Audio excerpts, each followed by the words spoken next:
જય હિન્દ દોસ્તો. આજે છે આપણી જર્નીનો 37મો દિવસ.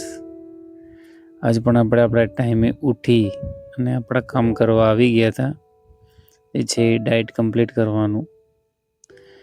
તો દોસ્તો લગભગ એમ માનો કે 2 થી 3 મહિના થઈ ગયા છે. મેં એક મારો મિત્ર છે એને એક ડાયટ આપી છે જેને વેટ ઓછો કરવો છે.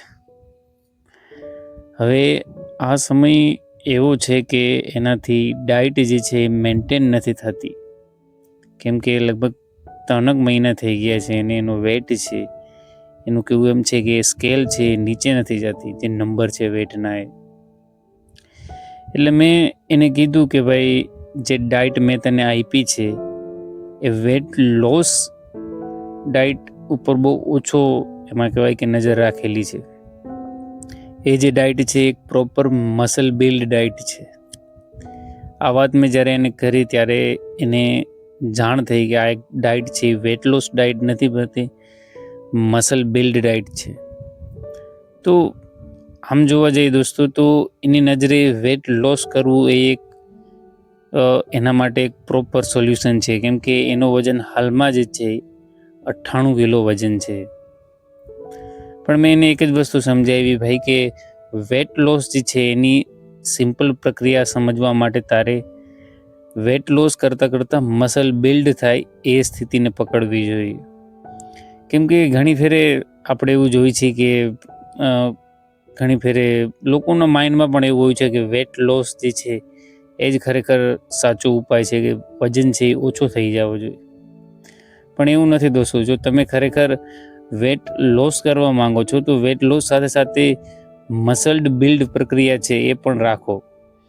કેમ કે એને એવું લાગે છે કે મસલ બિલ્ડ થશે તો હું વધારે જાડો દેખાઈશ, કે વધારે કહેવાય કે આઉટ ઓફ શેપ દેખાઈશ. એવું નથી. મેં એને સમજાવ્યું ભાઈ કે આ જે ડાયટ છે એની હારે તું જે વર્કઆઉટ છે એ કર, અને એની હારે પ્રોપર ન્યુટ્રિશન ડાયટ લે એટલે મસલ બિલ્ડ થશે. પણ ઓલું કહેવાય ને કે આજના યુથની એક મેઇન પ્રોબ્લેમ આ છે દોસ્તો કે ઇન્સ્ટન્ટ રિઝલ્ટ જોઈએ છે.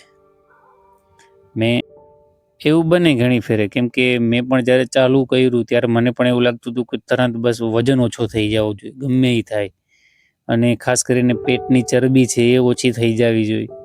કેમ કે આપણને પ્રોપર ડાયટ અને પ્રોપર વર્કઆઉટની નોલેજ નથી હોતી. એના લીધે આપણે જે છે એ શોર્ટકટ ગોતવા માંડી છીએ અને હાઈએસ્ટ ફાસ્ટ ઉપવાસ કરવા માંડી છીએ, અને ખાવાનું જે છે એકદમ મૂકી જ દે છે. પણ એવું નથી હોતું, કેમ કે તમે જ્યારે પણ ફૂડને છોડી દો છો ત્યારે તમારું શરીર જે છે એક એવી સ્થિતિમાં વહી જાય છે જ્યાં એને ઓલમોસ્ટ ખાવાનું નથી જડતું, એટલે તમને એવું લાગે છે કે શરીર ઓછું થશે, પણ એ સ્થિતિ નથી. કેમ કે જ્યારે તમે ખાવાનું મૂકો છો અને પાછું ચાલુ કરો ત્યારે શરીર જે છે હોય એથી કરતાં બમણી સ્થિતિમાં થઈ જાય છે. એટલા માટે એક પ્રોપર ડાયટ જે છે એને ફોલો કરવી જરૂરી છે, અને પ્રોપર વર્કઆઉટ રૂટીન જે છે એને પણ ફોલો કરવું જરૂરી છે. કે કોઈ ફિટનેસને ખાલી વેટ લોસ તરીકે લેવું એક બહુ મોટી ભૂલ છે આપણી. અને ખાસ કરીને લોકો એમ સમજતા હોય છે કે ખાલી પેટ ઓછું કરવું છે બસ. પણ ખરેખર આ જે સ્થિતિ છે એને સમજવા માટે થોડું સમય દેવો જરૂરી છે, કેમ કે પેટ જે છે યાની ચરબી છે એ શરીરના બધેથી લાસ્ટ ટાઈમમાં જાય છે. એટલા માટે એક વેટ લોસ ડાયટ ફોલો કરવા બદલે એક મસલ બિલ્ડ ડાયટ ફોલો કરો, જેનાથી તમને એના બેનિફિટ પર જળશે અને લોંગ ટર્મ તમારી બોડી જે છે એક શેપમાં પણ આવશે. એટલે એ ભાઈને મેં સમજાવ્યું ભાઈ કે ડાયટ જે છે એને બદલાવમાં, અને વેટ લોસ કરવાને બદલે તું મસલ બિલ્ડ ઉપર ધ્યાન દે. તારો વેટ જે છે એ આપોઆપ ઓછો થઈ જશે. કેમ કે જ્યારે મસલ બિલ્ડ થાય દોસ્તો ત્યારે જે ફેટ પર્સન્ટેજ છે શરીરનું એની મેળાએ નીચે આવે છે, એની મેળાએ ઓછું થાય છે.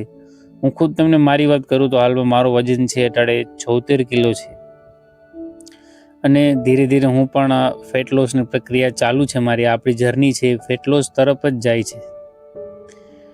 તો પ્લીઝ કેમ કે ટ્રાય કરો કે એક મસલ બિલ્ડ ડાયટ ફોલો કરો જેમાં તમારા મસલ્સ બને.